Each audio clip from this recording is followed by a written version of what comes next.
The European Union are one step closer to implementing their net zero social credit system, or as they would say, the carbon credit system. And we're going to talk about the biggest problem with the whole idea.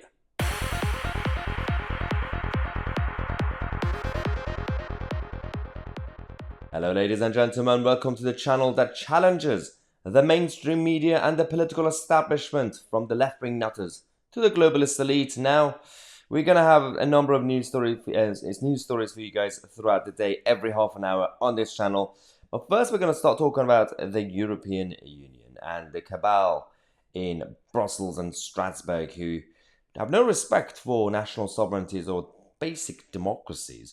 Now they've officially launched the new scheme that will help them implement the future crowd control powers. Now, this is quite weird because in the name of the environment and the climate, they've decided to come up with more creative policies to tax people even further and to control their everyday behavior. This is the danger that we are currently facing. Now, a couple of days ago in the European Parliament and the EU Commission, they all got together and they came up with a deal to establish the Social Climate Fund to support the energy transition. Now, this, of course, has a little bit of money in it. 86 billion euros have been made available to help the most vulnerable Europeans. Now, this is the key word, is that vulnerable thing, because ironically, they're actually hurting the vulnerable Europeans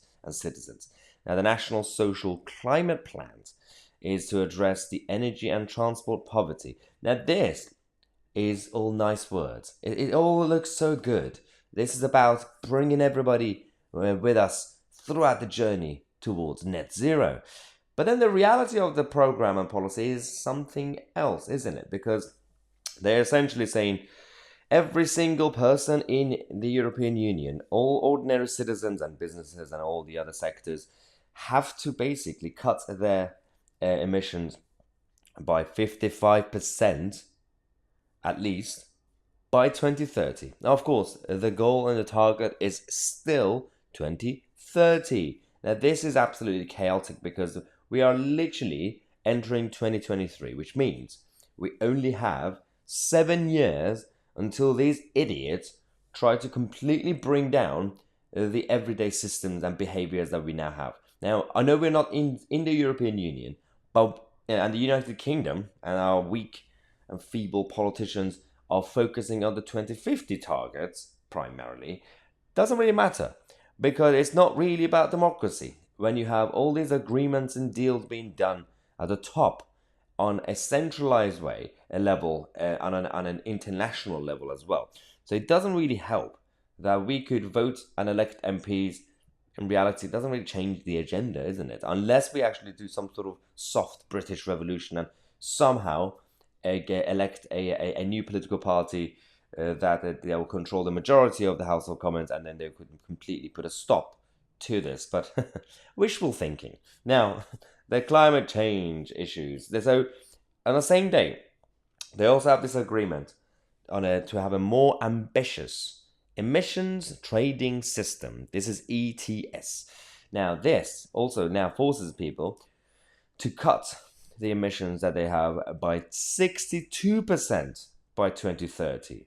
Now, this is a weird one because on the one hand, they give you the carrot and then they throw the stick as well, because they say, well, yeah, we're gonna talk about climate poverty and those who are vulnerable.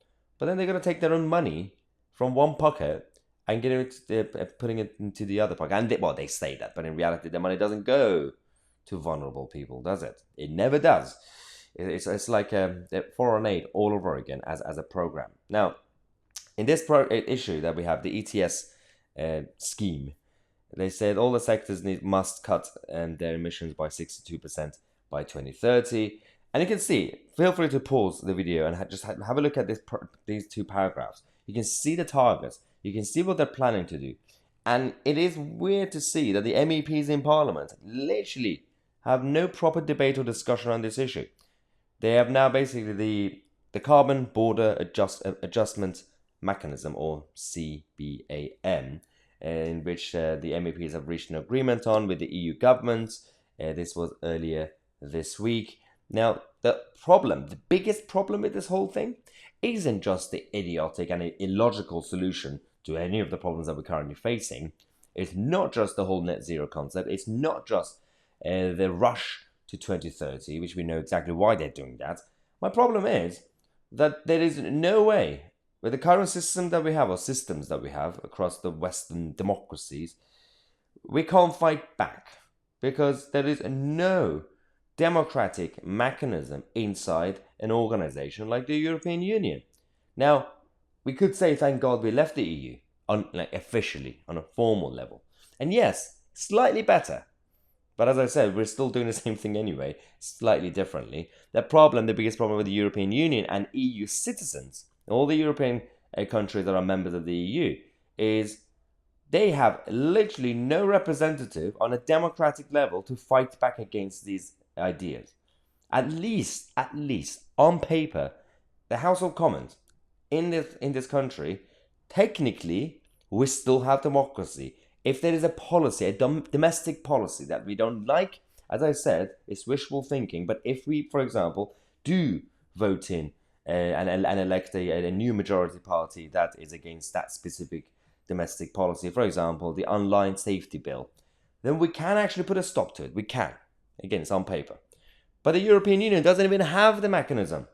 If citizens in Hungary or Denmark don't like certain things, like this agenda, they have absolutely no say in how things are going to be run. And this is the biggest problem with the whole scheme. But this could actually bring in the whole of the structure of the European Union down eventually, because the Eurozone can't sustain the whole idea.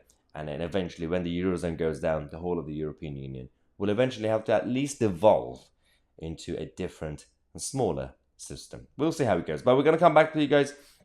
We have a number of stories about the Reform UK, as well as what the Labour Party are up to, and of course, our incompetent Tory government. So subscribe to the channel. I'm Tousi, and we are the media.